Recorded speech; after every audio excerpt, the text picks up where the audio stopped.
સ્વામિનારાયણ સાક્ષાત અક્ષર પુરુષોત્તમ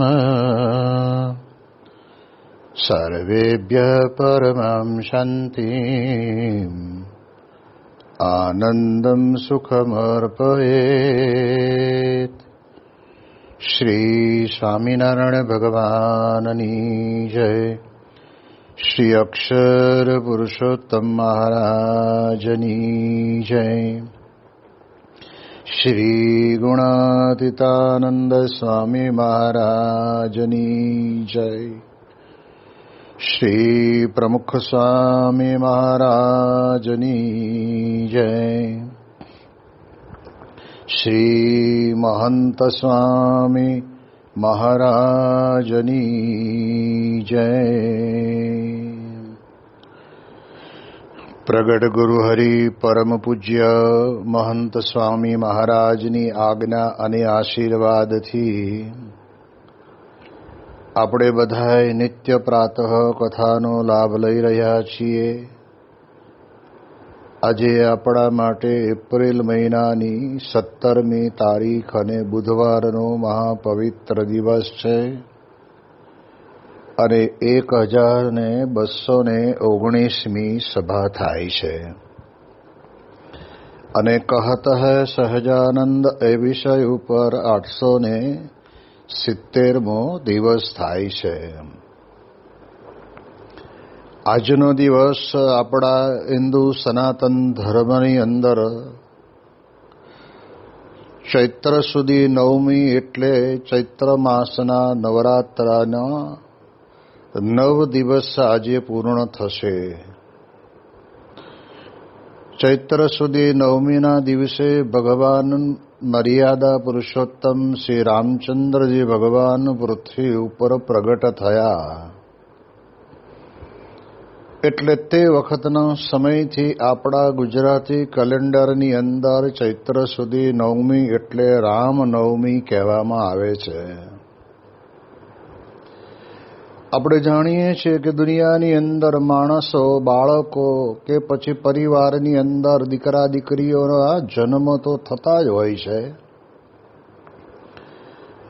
અને જે કંઈ તિથિના દિવસે થયા હોય ત્યારે કંઈ તે તિથિને તે પ્રમાણે એની પાછળ એનું નામ આવતું નથી. કારણ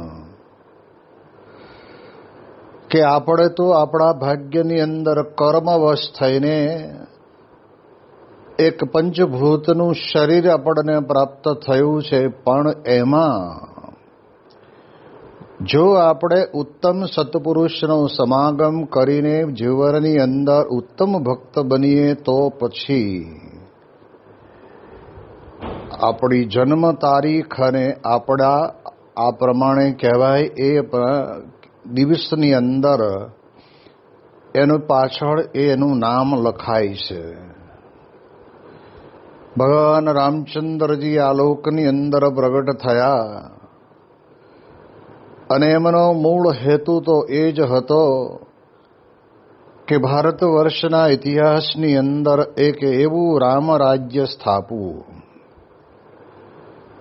એવી પ્રકારની પ્રજાની સેવા પરિચર્યા કરવી અને જીવન એમનું એવું હતું કે જે જીવન દ્વારા આજના દિવસે પણ ભગવાન રામચંદ્રજીના જીવનમાંથી એમણે વિતાવેલા દિવસોને યાદ કરીને સમજણે યુક્ત પોતે જીવન જીવે. કહેતા કે માતા પિતાની આજ્ઞામાં લેશ માત્ર શંકા નહીં, ગુરુની આજ્ઞામાં લેશ માત્ર શંકા નહીં, અને હસ્તે મોઢે જે કંઈ પોતાના જીવનકાળ દરમિયાનની અંદર સમય અને સંજોગ સર્જાયા એમાં એમણે પોતે સ્વીકારી લીધું. ભગવાન રામચંદ્રજીની જય આપણે બોલાવીએ છીએ. મંદિરની અંદર ભગવાન રામચંદ્રજીની મૂર્તિ પધરાવીએ છીએ, આપણે દર્શન પણ કરીએ છીએ. પરંતુ એમાંના જીવનના જે જીવન મંત્રો એ પોતે જીવી ગયા એ પ્રમાણે આપણે જીવનની અંદર જીવવાનો વિચાર કરીએ તો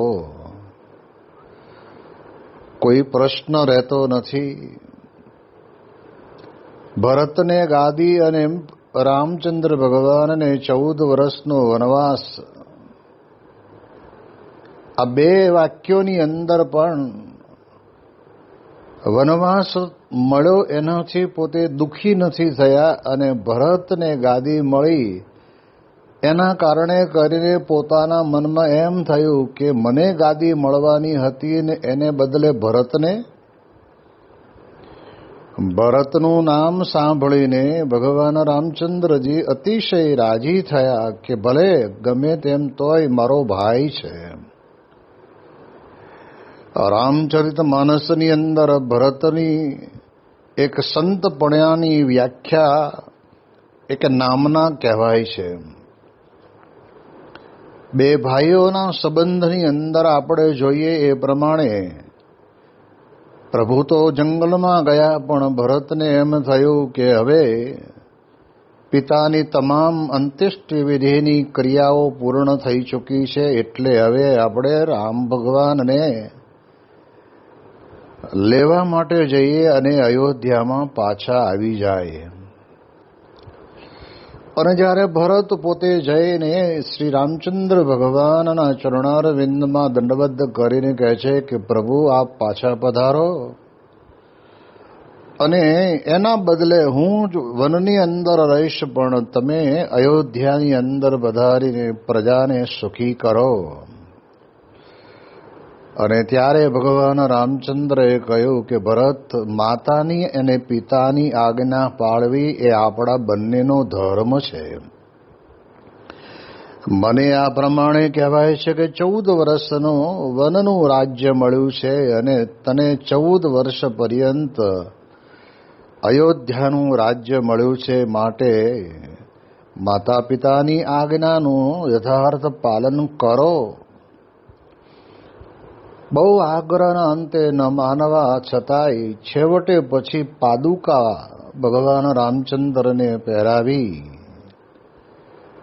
અને અયોધ્યાની અંદર રાજ્ય ગાદી ઉપર પાદુકાને પધરાવી રોજ પૂજન કરે કે આ તો સ્વયં ભગવાન રામચંદ્રજીના ચરણ છે. એવી પ્રકારે એ ભરત પોતે ત્યાં આગળ પૂજા કરે, અને પ્રભુ પોતે સ્વયં પૃથ્વી ઉપર શયન કરે. ત્યારે ભરતજી જેવો એક સંત પ્રભુના કરતા પણ 1 ફૂટ નીચે જમીનમાં ખાડો ખોદીને એ પોતે શયન કરે. આવી પ્રકારની એ ભરતની અને ભગવાન રામચંદ્રજીના જીવનની અંદર બંને ભાઈઓની એ કેટલી જબરજસ્ત ભાઈપણાની પ્રતીતિ હતી.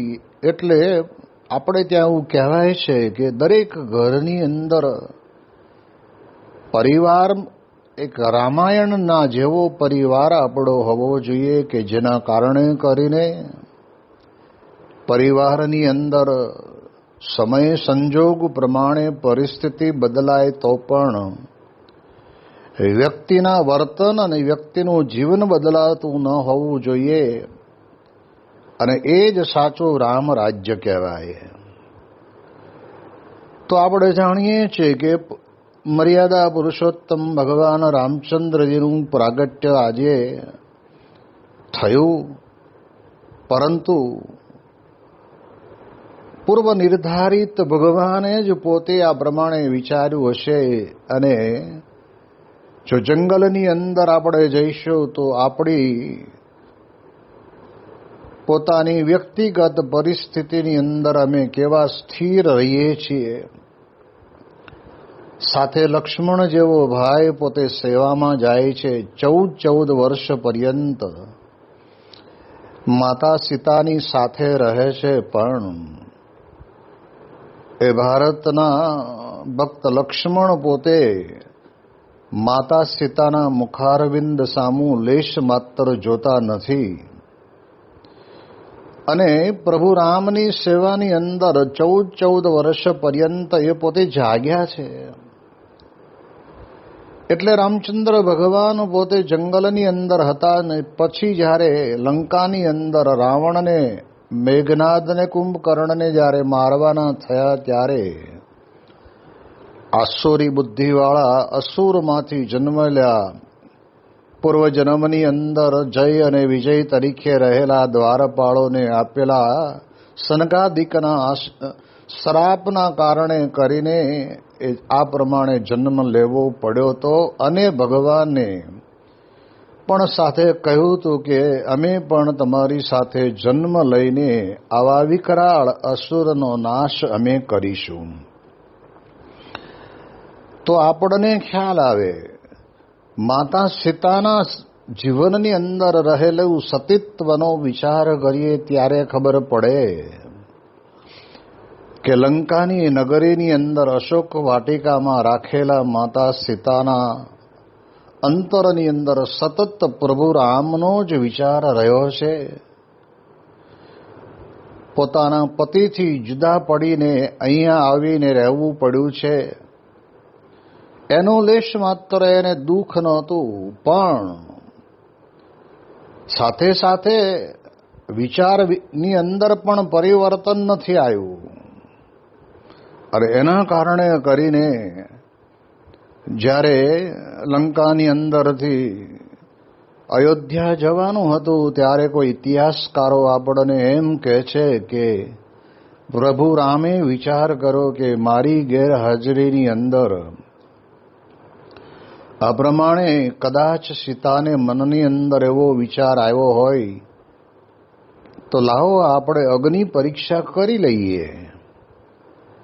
સત્યના સતીત્વની બાજુ પર વિચાર આપણે કરીએ તો આપણને ખ્યાલ આવે કે સળગતી ભડભડ અગ્નિની વચ્ચેથી માતા સીતા નીકળે છે અને લેશ માત્ર અગ્નિદેવી પણ સ્પર્શ કરતા નથી. ત્યારે સમજાયું કે પ્રભુ રામ સિવાય બીજો કોઈ વિચાર એમને મનની અંદર આવ્યો નથી. એટલે સંસારની અંદર આ રામના વિચારોને વરીને જો વ્યક્તિ પોતે સંસારની અંદર પરિવારની સાથે એ રહે ને તો પોતાના જીવનની અંદર, એટલે રામચંદ્ર ભગવાન માટે એવું કહેવાયું કે એક પતિવ્રતા નારી એટલે એક પત્ની અને એક બાણ અને એક વચન. રઘુકુલ રીત સદા ચલી આઈ, પ્રાણ જાય અરુ બચન ન જાય. એ પ્રમાણે પ્રભુ રામ રહ્યા. ત્યારે આજે વર્ષો પછી પણ આપણે અંતરની અંદર આનંદ અનુભવીએ છીએ. સમયાંતરે મૂળ પ્રભુ રામચંદ્રજીના જન્મસ્થાન ઉપર કોઈક વિરોધીઓએ આ પ્રમાણે અન્ય સ્થાન બનાવી દીધેલું હતું. એને ભગવાનની કૃપાથી દરેકના અંતરની અંદર પ્રભુ રામ પ્રત્યે પ્રેમ અને પ્રાર્થના કરવાથી આપણને એ જ જગ્યા પાછી સંપાદિત થઈ અને મંદિર તૈયાર થયું અને એમાં પ્રભુ રામ બિરાજમાન થયા. એટલે આજની રામનવમીના પવિત્ર દિવસે ભગવાન શ્રી રામચંદ્રજીના ચરણારવિંદની અંદર એમના પ્રાગટ્ય દિને કોટી કોટી વંદન કરીએ. અને એમના જેવું જીવન સમગ્ર વિશ્વની અંદર દરેક લોકો જીવન જીવીને પોતાના જીવનની અંદર ભગવાન પ્રભુની જેમ સર્વની સાથે રહીને સર્વને સમાન માનીને દરેકનું હિત કરવાની ઈચ્છા દરેકને જાગે. એ પ્રકારે પ્રભુના ચરણોમાં પ્રાર્થના કરીએ. અને પ્રભુ રામચંદ્રજીના જન્મ દિવસે આજે એ નાની એવી 15 મિનિટની જ પણ વાકપુષ્પાંજલિ એ પ્રભુ રામના ચરણોની અંદર આપણે સમર્પિત કરીએ છીએ. બીજું, આજનો દિવસ એટલે ચૈત્ર સુધી નવમી, એટલે અયોધ્યાની બાજુમાં આવેલા છપૈયા ગામની અંદર ધર્મદેવ અને ભક્તિ માતા થકી બાલપ્રભુ ઘનશ્યામ મહારાજ પોતે પ્રગટ થયા. પ્રભુના પ્રાગટ્યની વાતો તો શાસ્ત્રોની અંદર આપણને લખેલી છે, પણ ઘણી વખત આપણી અજ્ઞાનતાના કારણે કરીને આપણે કોઈકના એવા શબ્દો સાંભળીને સ્વીકારવા તૈયાર નથી થતા. સમય પ્રમાણે ભગવાન પ્રગટ થાય છે. એ તો શ્રીમદ ભગવદ્ ગીતા પણ અર્જુનને કહે છે, યદા યદા હિ ધર્મસ્ય ગ્લાનિર્ભવતિ ભારત અભ્યુત્થાનમ અધર્મસ્ય તદાત્માનમ સૃજામ્યહમ. હે અર્જુન, મારા ને તારા અનંત જન્મ થયા, જેને તું દેખતો નથી ને હું દેખું છું. એવી રીતે ગીતાના આધાર પ્રમાણે જ્યારે જરૂર પડી ત્યારે આ પૃથ્વી ઉપર પૂર્વે અવતારો બધા આવ્યા, પણ ભગવાન પુરુષોત્તમ નારાયણનું વર્ણન શ્રીમદ ભાગવતની અંદર કરવામાં આવ્યું છે. એ આદિ પુરુષોત્તમ નારાયણ એ સ્વયં પોતે પોતાના અક્ષરધામને વિશે બિરાજમાન છે. અને એ અક્ષરધામ સાથે પુરુષોત્તમ નારાયણ આ પૃથ્વી ઉપર વધાર્યા. એ વાતને પણ ભગવાન વેદવ્યાસ પોતે ભાગવતના પ્રથમ સ્કંદની અંદર પહેલા અધ્યાયમાં અને પહેલા શ્લોકના મંગલાચરણના શ્લોકની અંદર આપણને કહે છે કે ધામના સ્વેન સદા નિરસ્ત કુહકમ સત્યમ પરમ ધીમહિ. ભગવાન વેદવ્યાસ મંગલાચરણની અંદર કહે છે કે પોતાના ધામ વડે કરીને માયાના ગાઢ અંધકારને જેમણે કાપી નાખ્યું છે એવા સત્ય એવા જે પરબ્રહ્મ પુરુષોત્તમ નારાયણ, એનું હું ધ્યાન કરું છું. 24 અવતારોની કથા ભાગવતની અંદર લખી છે, પણ ધ્યાન પુરુષોત્તમ નારાયણનું કરે છે. એ સ્વયં પૂર્ણ પુરુષોત્તમ નારાયણ આ પૃથ્વી ઉપર વધાર્યા. એટલે આપણે ત્યાં એવું કહેવાય છે કે એના કાર્ય ઉપરથી કારણની ખબર પડે. ભગવાન સ્વયં પોતે અયોધ્યાની બાજુમાં આવેલા છપૈયાની અંદર પ્રગટ થયા. અને તે વખતના સમયની અંદર નાના એવા છપૈયા ગામની અંદર ખૂબ આનંદ છવાઈ ગયો. રાત્રિના 10:10 વાગે સ્વયં પ્રભુ પુરુષોત્તમ નારાયણ ભક્તિ માતા થકી આ પૃથ્વી ઉપર પ્રગટ થયા. આપણે તો મહારાજના જીવન ચરિત્રને આપણે જાણીએ છીએ કે પ્રભુ પોતે નાના હતા ત્યારથી જ ઉત્તમ મુમુક્ષુનું કલ્યાણ કરવા માટે થઈને પોતે આ પ્રકારના ચરિત્રો કરતા. એટલે મહારાજે ગરડા પ્રથમ પ્રકરણના 3જા વચનામૃતની અંદર આપણને કહ્યું છે કે જે સ્થાનકને વિશે જે અવતારે કરીને જે લીલા કરી હોય તેને સંભાળી રાખવી. તો એક વખત એક ઝાડ ઉપર ચડીને ઘનશ્યામ પ્રભુ પોતાના મિત્રોની સાથે ત્યાં આગળ ઉપર છેક ચડીને પોતે પોતાનો હાથ પોતાના આંખની ઉપર રાખીને આમ નજર નાખીને જુએ છે. અને ત્યારે તે વખતે મિત્રોએ પૂછ્યું કે ઘનશ્યામ, એ બાજુ શું જોવો છો? અને ત્યારે ઘનશ્યામ પ્રભુ બોલ્યા કે અમે એ બાજુ મુમુક્ષુને જોઈએ છીએ, કે જે વિસ્તારની અંદર મુમુક્ષુ અમારી રાહ જોઈને બેઠા છે એવા અનંત મુમુક્ષુનું કલ્યાણ કરવું છે. પામર જેવા જીવને પણ અમે મુમુક્ષુમાંથી મુક્ત બનાવીશું. આવી ભાવના ભગવાન સ્વામિનારાયણના અંતરની અંદર કહેતા ઘનશ્યામ પ્રભુના જીવનની અંદર હતી. અને એટલે જ સ્વામિનારાયણ સંપ્રદાયની અંદર જે ભગવાન સ્વામિનારાયણે જે કંઈ કાર્યો કર્યા છે તે કાર્યને આપણે વિચારીએ તો પણ આપણને ખ્યાલ આવે કે એમણે પોતે નક્કી કર્યું હતું કે જેમ રામચંદ્ર ભગવાને રાવણને માર્યો, કૃષ્ણ ભગવાને કંસને માર્યો, અને આ પ્રમાણે હિરણાક્ષને કહેવાય છે કે એ વરાહ ભગવાને મારે છે અને આ પ્રમાણે હિરણ્યકશિપુને નરસિંહ ભગવાન પોતે મારે છે. એના શરીર મરે છે, પણ એમાં રહેલી આસુરી વૃત્તિ મરતી નથી. એટલે આપણે કોઈ જીવને ક્યારેય કોઈ પણ પ્રકારે મારવા નહીં, પણ એમાં રહેલી આસુરી વૃત્તિ વિચારને આપણે છોડાવી અને મુક્ત કરીને પ્રભુને શરણે લઈ જવા. આવું એક ભગીરથ કાર્ય ભગવાન સ્વામિનારાયણે પોતે એમના જીવનકાળ દરમિયાનની અંદર કર્યું છે, અને કલ્યાણને માટે જ થઈને. અને એટલે જ નિષ્કુળાનંદ સ્વામી પોતે બૃહદ વૈરાગી હોવા છતાં પણ એ પોતાની કલમ વડે કરીને લખે છે કે ભાગ્ય જાગ્યા રે આજ જાણવા, અને કોટી થયા રે કલ્યાણ, ઉધારો નરાયો એ હનો, પામ્યા પ્રભુ પ્રગટ પ્રમાણ, ભાગ્ય જાગ્યા રે આજ જાણવા. ગુરુ રામાનંદ સ્વામીએ મીઠો ટપકો આપીને સમજાવીને કહ્યું કે હું તો ડુગડુગીનો ઉગાડનારો, ખરા ખેલના ભજવનારા તો વર્ણી પોતે લોજની અંદર આવ્યા છે, ત્યાં કેમ ન ગયા?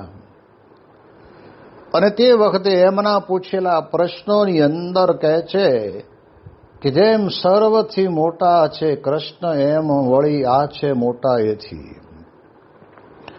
એટલે એ નિષ્કુળાનંદ સ્વામી પછી તો મહારાજની જોડે ભૂમિયા તરીકે ગયેલા, ત્યારે અમને દીક્ષા આપી, નિષ્કુળાનંદ નામ આપ્યું.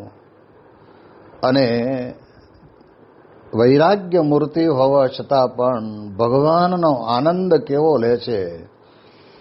આ પદની અંદર કહે છે કે ભાગ્ય જાગી ગયા આપણા, ભાગ્ય જાગ્યા આજ જાણવા. ભગવાન પ્રગટ થાય ત્યારે આપણા ભાગ્ય જાગ્યા. આ લોકની અંદર ઘણી વખત નથી, ઘણા બધાને પ્રયત્ન પુષ્કળ કરવા છતાં પણ કહેવાય છે કે નોકરી ન મળતી હોય અને વળી સંજોગો વસાત એને નોકરી મળે ને ત્યારે એમ કહે કે મારા ભાગ ખુલી ગયા. હમણાં 2 દિવસ પહેલા જ એક ભાઈ પોતાના પૌત્રને લઈને આવ્યા હતા અને મને કહ્યું કે સ્વામી ગવર્મેન્ટમાં જોબ લાગી ગઈ ગાંધીનગરમાં. રાજી અંતરની અંદર હતા. સંસારીને પોતાના પરિવારની ચિંતા હોય એ વાત વાસ્તવિક છે, પરંતુ જ્યારે ભગવાનના ચરિત્ર સામું જોઈએ ત્યારે આપણને ખબર પડે કે આપણને ભગવાન મળે એ કેટલી મોટી જબરદસ્ત વાત કહેવાય. ગુણાતીતાનંદ સ્વામીએ પોતાની વાતની અંદર લખ્યું છે કે પૂર્વે મુમુક્ષુ ભગવાનને ગોતવા માટે જતા, અને આજે ભગવાન સ્વયં મુમુક્ષુને ગોતવા માટે દેશ અને પરદેશની અંદર, ગામડે ને ઝૂંપડે ને શહેરની અંદર બધે ભગવાન સંતના અંતરની અંદર બિરાજમાન રહીને સત્પુરુષ દ્વારા પૃથ્વી ઉપર પ્રગટ રહીને એ કાર્ય કરે છે. તો નિષ્કુળાનંદ સ્વામી કહે છે કે ભગવાન પ્રગટ થયા, પુરુષોત્તમ નારાયણ મળ્યા, ભાગ જાગે આજ જાણવા, થયા કોટી કલ્યાણ. કલ્યાણની વાત માટે તો મહારાજ આપણને મોક્ષના અસાધારણ લક્ષણની અંદર મુક્તાનંદ સ્વામીના જ પૂછેલા પ્રશ્નની અંદર કહે છે કે ભગવાનના સ્વરૂપનું જ્ઞાન અને મહિમા, હવે એ આપણને થઈ જાય તો કહેવાય છે કે આપણે ખરેખર ભાગ્યશાળી અને આપણું કલ્યાણ થયું.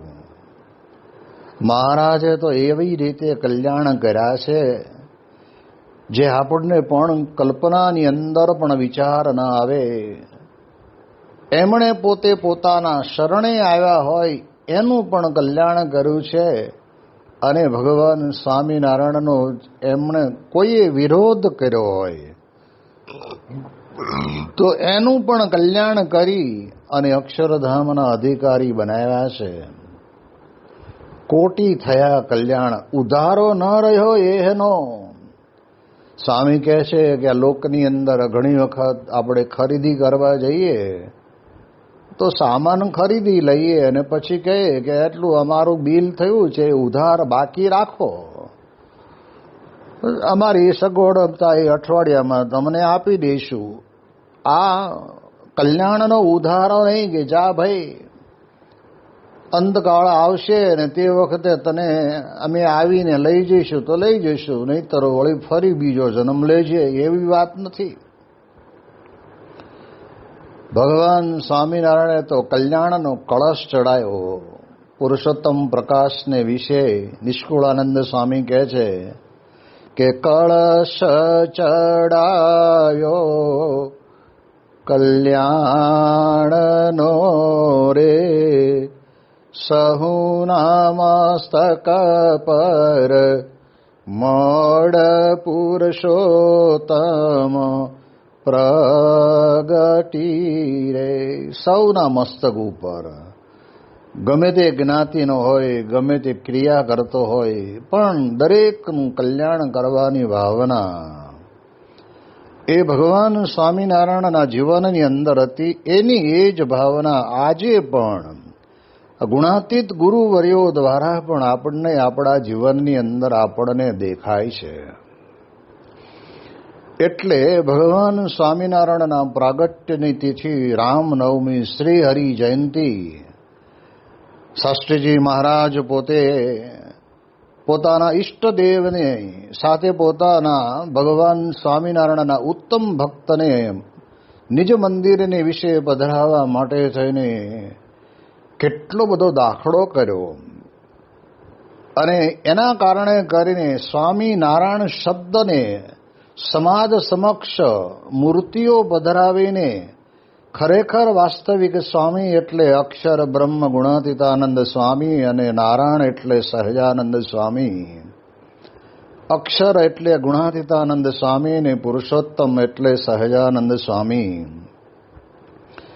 આ પ્રકારનો દાખલો કરીને વિશ્વભરની અંદર વૈદિક સનાતન ઉપાસનાનું ભગીરથ કાર્ય એમણે કર્યું. તે આપણને એમને પોતાના અંતરની અંદર કેટલો બધો આનંદ હતો કે જે મહારાજનો પોતાનો રદગત અભિપ્રાય હતો એ જ અભિપ્રાયને, એ જ સ્વામિનારાયણ મંત્રને દુનિયાની અંદર આજે દરેક વ્યક્તિ સમજીને મંત્ર બોલે. જેમ આપણે બોલીએ છીએ કે સીતારામ, એટલે કે સીતા જેવા આપણે બનીએ ત્યારે આપણે રામની ભક્તિ કરી શકીએ.